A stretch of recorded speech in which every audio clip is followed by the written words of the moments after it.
Hi everyone, this is Julie Shaffer, What They Think, and I'm here with Matt Poliniak, the Senior Manager of Production Marketing at Canon USA. Thanks for having Matt. me. Thanks for having me. Glad to have you here. So Canon's been busy. Yeah, that's probably the understatement of the year, I think, from our group. Last summer, we announced what we call the imagePRESS V family, and in that time frame between that announcement and where we are here today, we've announced 3 brand new products to our lineup, and it's been crazy, but it's the best type of fun and craziness you want, in our team. So. Well, for you, bringing out 3 machines in the course of a year has to be crazy. So tell us about them.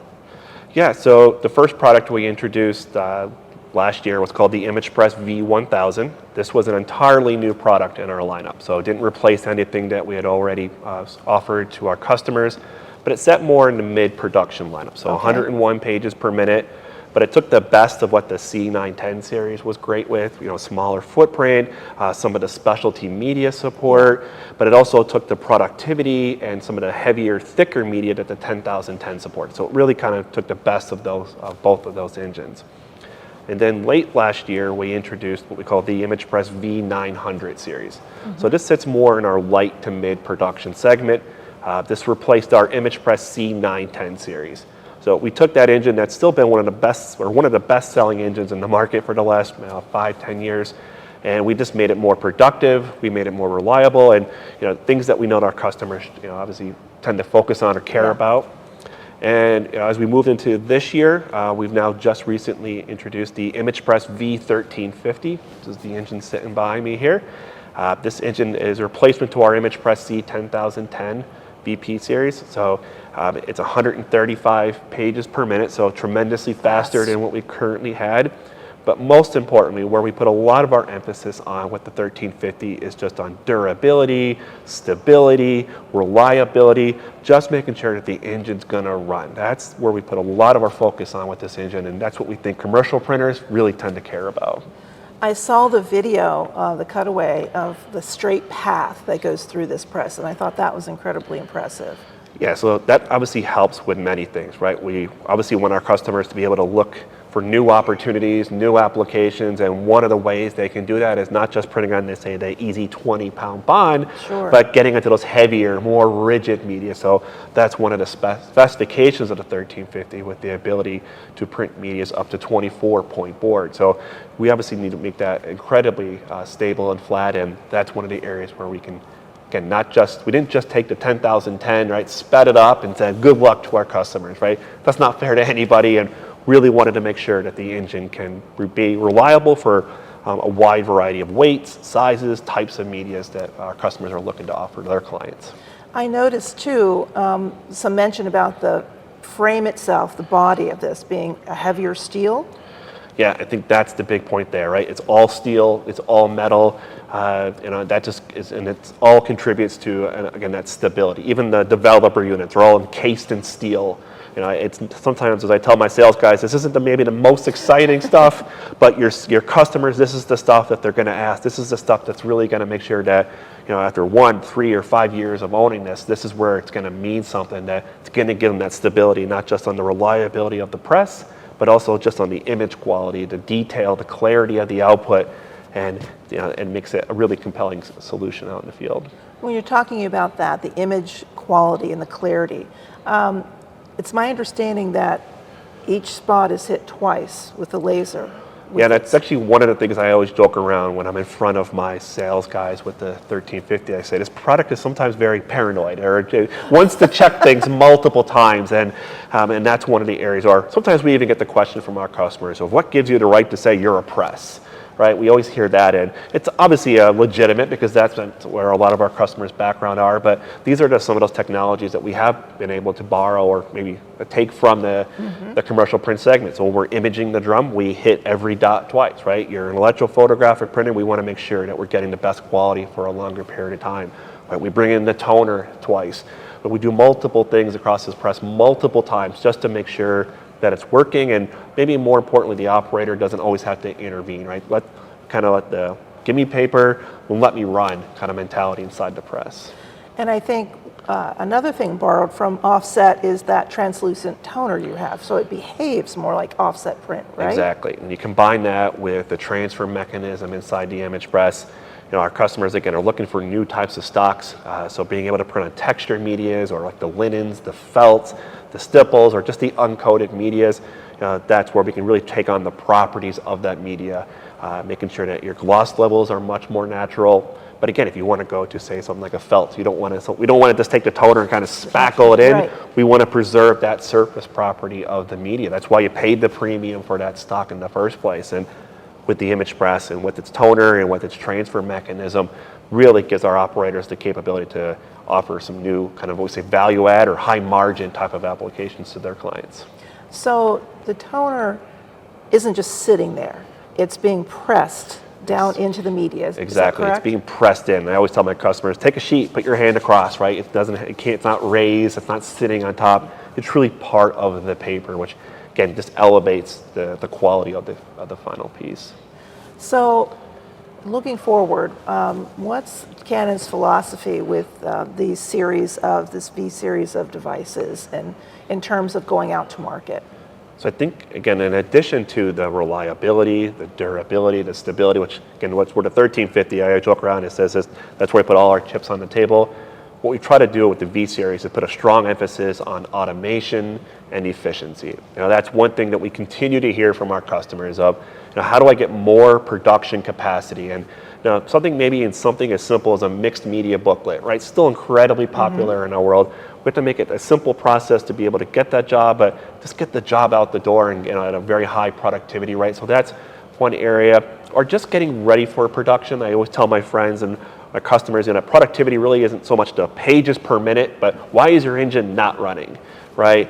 And is it because your color wasn't holding? Well, okay, now you have to stop the press because now your sky looks purple. Well, how do we go back? How do we make sure your color is going to be repeatable? Maybe you started printing a job and you notice the front to back registration is not holding. Well, darn it. Now we got to stop the press and go back to zero to fix that. And on top of that, you have potentially a large amount of spoilage, right? And that hurts your ROI. So how do we get there? Making sure that your color, your registration, everything looks good.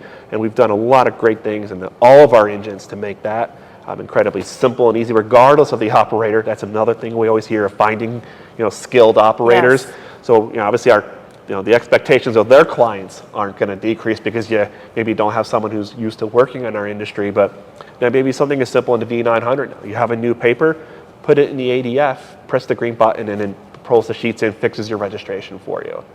Or even, when we talk about the V series, we introduced a couple of years ago something called the sensing unit. It's it's an option, but it's really the kind of the definition of automation and ROI, where in real time, the press will always monitor your front to back alignment for you. He puts these little patches on the corner of the sheets. Operator doesn't have to do anything, and it just makes sure that if you're doing direct mail, if you're doing booklets, everything is going to kind of be aligned. But it's simple. I can make it a default setting, and no one even needs to remember to turn it on. So it's just if we can grow our production capacity, it's just we're able to get more work done. We have more sellable output, and it was incredibly easy to get to that final point.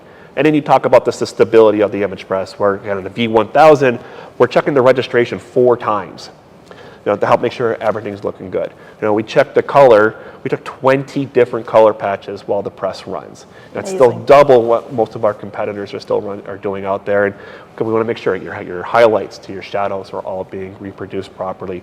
We talked about the multi-exposure and all that stuff, just to again make sure we get things going. And even the 1350, we do the initial charge of the drum twice now as well. We want to make sure everything's stable, reliable, dependable. Let the machine run, and we always tell our sales guys, go look at a lot of our testimonials. We don't typically ask this question, but it comes up a lot of. You notice that when people are talking about imagePRESS, they talk about how one person runs multiple engines. We see that a lot. I visited a customer last year where they had a monochrome operations and color. One girl managed the color, one girl managed the monochrome, and that's another great way where you can talk about the automation or the trust, right, that you have in your presses to maintain doing what they're supposed to do. But maybe you don't have to have a one-to-one of operator to machine, and just helps to get more work done, more sellable output, and get it out the door. To me, That's what productivity is all about. I think that's the bottom line. And the versatility of this piece of equipment, this whole series, but particularly that 1350, is astounding. When you look at all the add-ons that you can put onto that device, it slices, it dices, it does everything.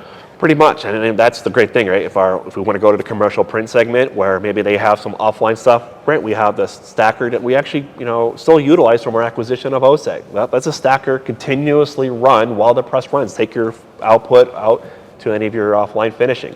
Maybe if you need the need for finishing, or maybe you're a CRD environment and you still want to be able to do more work, great. You have so many different options, from our own inline booklet making, folding, binding, to some of our partners with what GBC can do with the eWire, with our friends with SDD and Plockmatic from booklet making.